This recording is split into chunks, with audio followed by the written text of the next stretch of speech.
หยุดแม่พี่น้องหยุดเบิ้งเลยแม่พี่น้องหยุดเบิ้งเลยแม่นี่หยุดเบิ้งแล้วแม่เราจะเลื่อนผ่านเห็นยังนี่เบิ้งดูหยุดก่อนหยุดเบิ้งก่อนนี่หยุดเบิ้งความสวยงามของประเทศไทยพี่น้องโอ้โหทุกคนถนนต่างจังหวัดถนนต่างอำเภอของประเทศไทยเพิ่นเฮ็ดได้อย่างไร4 เลนอันนี้ไม่ใช่ถนนหลักนะถนนหลักอยู่ทางนู้นแต่ตรงนี้เพิ่งพี่น้องเบิ้งในป้าโตพี่น้องอันนี้แล้วคอยเห็นแล้วคอยสะอ้อนอันนี้แล้วบอยเขาจะเอิ้นว่าบักเลียมันงามเลยพี่น้องมันงามเลยหะเบิ้งเนี่ยจริงๆก็คือแบบว่ามันก็คือบ่ฮู้ที่ไหนกับบทแสดงออกว่านี่คืองามคือป่าแจ๊บเป็นคนที่ตื่นเต้นกับถนนขนาดคือคนที่มักเดินทางนี่นะทุกคนเนาะ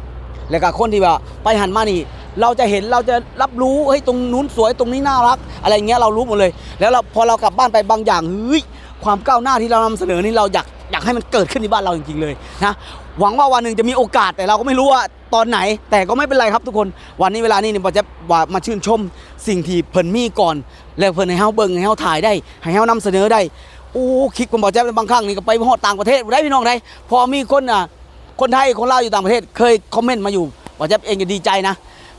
ขนาดพี่ยัสมินคนหนึ่งเนาะเพิ่นอยู่ต่างประเทศเพิ่นก็เบิ่งคลิปบอกแจ๊บเพิ่นบอกโอ้ดีใจที่เห็นบอกแจ๊บไปถ่ายคลิปถ่ายถนนถ่ายความน่ารักความสวยงามของประเทศไทยเพิ่นเองก็นานๆมีโอกาสมาประเทศเพิ่นเทื่อนึงแต่ถ้าว่าเพิ่นตื่นเต้นเพิ่นก็อยู่ในความเจริญแหละแต่เพิ่นเห็นว่าประเทศไทยตอนนี้นะ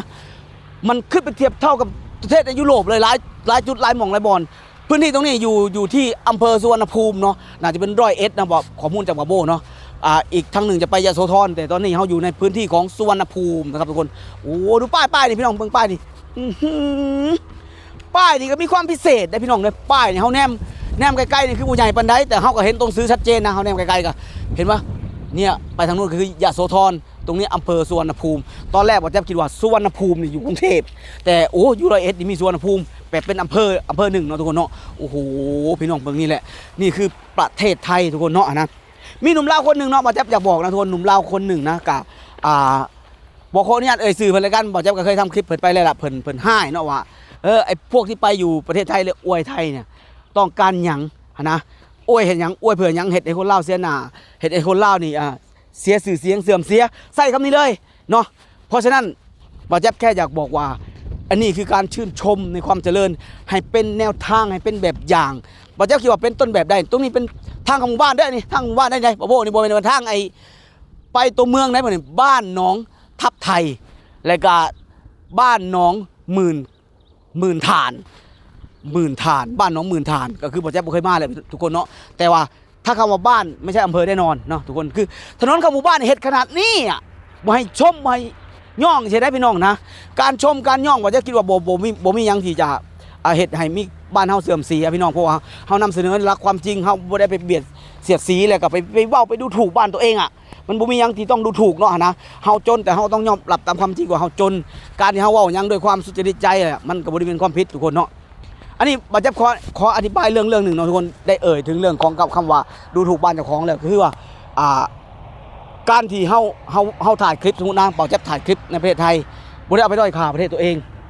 สมมุตินะการด้อยค่ามันจะเป็นลักษณะแบบนี้ทุกคนสมมุติว่าเบาต้นเบายอดหรือเบาโบก็ตามไปบ้านบ่แจ๊บแล้วไปถ่ายบ้านห้างๆของบ่แจ๊บเนี่ยนะแล้วใส่คำว่าบ้านบ่แจ๊บคือแบบห้างไว้นี่อยู่ได้อย่างไรวะสภาพไว้นี่อยู่ได้อย่างไรแบบเนี้ยการดูถูกเนาะนะ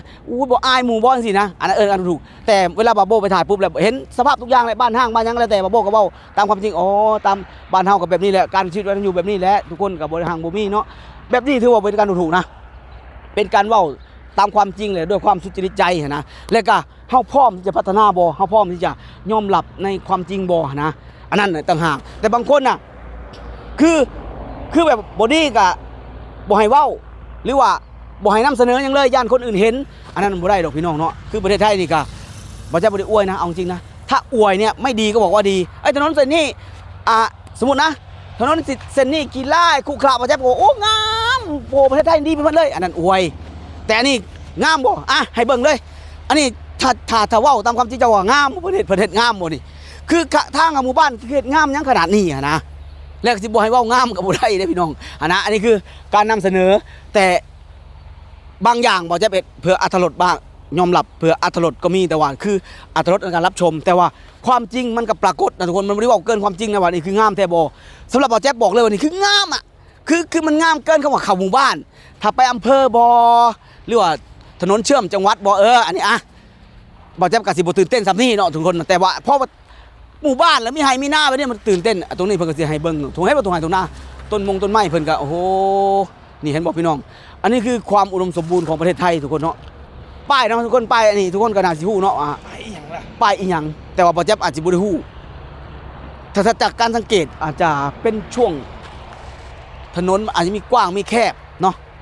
สัญลักษณ์นะแต่ตัวความหมายที่ชัดเจนเนี่ยเฮาอธิบายบ่ถูกเนาะนะแต่ว่ามันก็เป็นป้ายเป็นสัญลักษณ์คนไทยฮู้อยู่แล้วคนที่ว่าไปสอบไปขับขี่เชื่อว่าทุกคนก็สิฮู้มันแหละแต่ว่าเพียงสิจำสำใดนั่นแหละว่าเจ้าคิดว่าสิจำสำใดนะก็ไม่มีทรง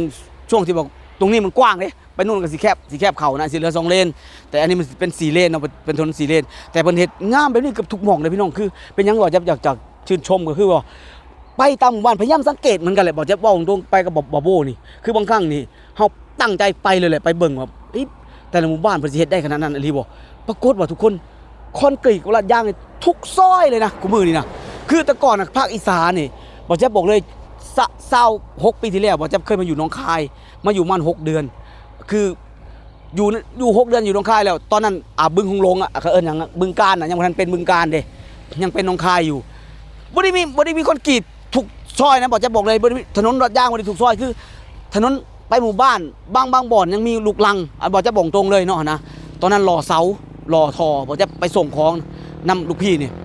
แต่ไปทุกวันนี่ให้บอโบพาไปเลยหมู่บ้านน้อยๆก็ตามทุกซอยต้องมีถนนคอนกรีตทุกซอยต้องลาดยางอันนี้ผมจะจนแปลกใจว่าเฮ้ยมันคือเหตุขนาดนี้นะแล้วสิเฮาให้เฮาใฝ่ฝันว่าอยากได้อยากมีแบบนี้คือมันเป็นความเจริญอ่ะเป็นความทันสมัยอ่ะบ่จะเชื่อว่าคนลาวทุกคนก็อยากมีอยากได้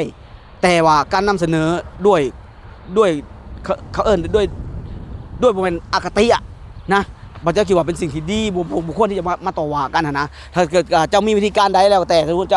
เจ้าสมมุติการนำเสนอประเทศไทยแล้วเจ้ารู้สึกเสียหน้าเนาะเจ้าก็นำเสนอประเทศลาวเจ้าสิชื่นชมตรงใดก็แล้วแต่เจ้านะแต่สำหรับข่อยคือสวยงามก็สวยงามและบ่ได้เอาไปดูถูกไปแล้วด้วยค่ะแต่เฮาต้องยอมรับความจริงว่าเฮายังไกลอีหลีจากเพิ่นนะเฮาก็ต้องยอมรับจุดนี้เนาะทุกคนเนาะนี่คือประเทศที่โอ้โหพี่น้องประชาธิปไตยหรือว่าความเสรีบ่ได้มีไว้แค่ให้คนไทยนะต่อให้เขาเป็นคนลาวเป็นคนต่างด้าวเป็นคนต่างชาติก็สามารถเดินทางได้ทุกที่นะเพียงแต่ว่าบางจุดที่เป็นห้ามในชุดราชการบางหม่องเฮากับบริก้าวกายค่ายทหารต่างๆตัวนี้เฮาก็ฮู้เฮาต้องเคารพในกฎหมายของเพิ่นเนาะนะเหมือนกับบ้านเฮากันแหละใครก็ตามที่ไปบ้านเฮาก็ต้องเคารพในกฎหมายบ้านเฮานะเพราะว่ามันเป็นคนละประเทศอันนี้ประเทศไทยเพิ่นให้เฮาอาจได้จุดใดเฮาก็ต้องศึกษาก่อนแหละแล้วก็เฮาสิไปในพื้นที่ของส่วนบุคคลเฮาก็ต้องขออนุญาตอันนี้เป็นสิ่งที่เฮาก็ต้องเรียนรู้พร้อมทุกคนเนาะการทำคลิปการนำเสนอต่างๆบ่จะบ่โบกะแนะนำคนลาวคนหนึ่งบ่จะสิเว้าโลดในคลิปกันเฮาแนะนำคนลาวคนหนึ่งนำเสนอกับบ้านของเพิ่นบ่ได้บอกว่าเฮ้ยนี่ของเราบ่แม่นเด้ก็คือของพี่น้องคนไทยเพิ่นแหละนะแต่บางครั้งคนเขมรกับมาด่าเนาะเพราะว่าเฮาก็แน่นอนแหละมันสายเขมรนะแต่ว่าคนลาวบางคนก็โอ้โหโกรธก็มีนะแต่ที่สุดแล้วแน่นอนแหละทุกคนมักก็ต้องชื่นชมคนบ่มักก็ตำหนิเป็นเรื่องปกติบ่จะบ่ว่ากันเนาะนะแต่ให้ฮู้ไว้เลยว่าการนำเสนอความสวยงามความก้าวหน้าของประเทศไทยมันเหมือนการด้อยค่าชาติบ้านเกิดตัวเองเนาะแต่เป็นการนำเสนอสิ่งที่ล้ำหน้าล้ำสมัยบ่าวแจ๊บก็อยากให้บ่โบแบบว่าว้าวยังแน่เนาะในคลิปของบ่าวแจ๊บก็สบายดี FC บ่าวแจ๊บน้ำเด้อนะฮะบอกจากบ้านกับบ่เห็นแดนไกลนี่แหละคือสิ่งที่บอกว่าเสรีของการเดินทางอยู่ประเทศไทยเนาะไปใช้กับอะไรบ่มีเจ้าหน้าที่มากกวนใจและสิ่งที่เราสงสัยและเราอยากจะตอบเพื่อนบ้านที่มาแซะพวกเราว่าพวกเราเป็นได้แค่แรงงานต่างด้าวที่ไม่มีเสรีภาพในประเทศไทยมีอยู่จริงเสรีแต่ไม่ได้มีให้กับแรงงานต่างด้าวอย่างพวกมึงเนาะก็คลิปวิดีโอของเฮาเนาะก็อยากจะบอกน้องๆที่มาแซะบอกว่าอย่าอวยประเทศไทยหลายเนาะคนไทยเพิ่นเรียนคนไทยเพิ่นจะรู้จักแยกแยะและคนลาวเขาเป็นคนที่น่ารักและเพิ่นจะรู้จักแยกแยะการนำเสนอความเจริญความก้าวหน้านะแต่บุคคลนั้นไปตีไปโยงใส่กับการด้อยค่าบ้านเกิดของเราเองจิตใจของเขาบ่มีแบบนั้นเนาะการที่เราเลยชื่นชมได้เห็นสิ่งที่เจริญสบายหูสบายตานั่นคือความสุขของเฮานะเฮ็ดในสิ่งที่บ่สร้างความเดือดร้อนในคนอื่นนะมุมมองของทานก็จะคิดไปกันแล้วกันมุมมองของเฮาก็จะคิดไปกันแล้วกันเฮ็ดอยู่ในพื้นที่ของเฮาความสุขของเฮาและนี่คือถนน ครั้งแรกของชีวิตบ่าวแจ๊บหนุ่มลาวที่ได้เห็นถนนบ้านนอกต่างจังหวัดไทยทำไมถึงมี4 เลนบ่าวแจ๊บสงสัยอันนี้บ่าวโบจะไม่ตอบก็แล้วกันเนาะให้คนไทยมาตอบหนุ่มลาวคิดว่าทางด่วนหนุ่มลาวคิดว่าสงสัยทำไมมันใหม่อยู่ตลอดเวลาถนนประเทศไทยเฮ็ดขนาดนี้เลยบ่นะเป็นยังคือต้องมีเส้นแบบนี้เป็นยังคือต้องมีเส้นเหลืองๆเป็นยังคือต้อง4 เลนโพดโพทางไปหน้าใดบ่ตรงหน้าโอ้นี่คือความเจริญของประเทศไทยนี่คือภาษีของคนไทยนะฝากไว้ให้พี่น้องบ้านเฮาได้เห็นว่าความงามความฝันนะนั่นคือสิ่งที่บ่เป็นเรื่องที่บ่ดี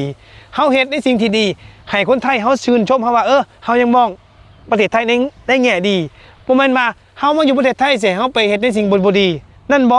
เฮานำเสนอสิ่งดีอวยสิ่งดีนั่นคือสิ่งที่เป็นมิตรไมตรีเชื่อมโยงหากันเด้นะคิดดีทำดีก็แล้วกันนะฝากไว้เพียงสำนันบ่าวแจ๊บ แล้วก็ให้ทุกคนได้ชื่นชมได้ดูคลิปวิดีโอของผมกับบาโบก็เป็นผลงานการถ่ายคลิปเป็นการชื่นชมจากหัวใจครับทุกคนก็คือฝากไว้สำนีลาทุกคนไปก่อนสวัสดีครับผม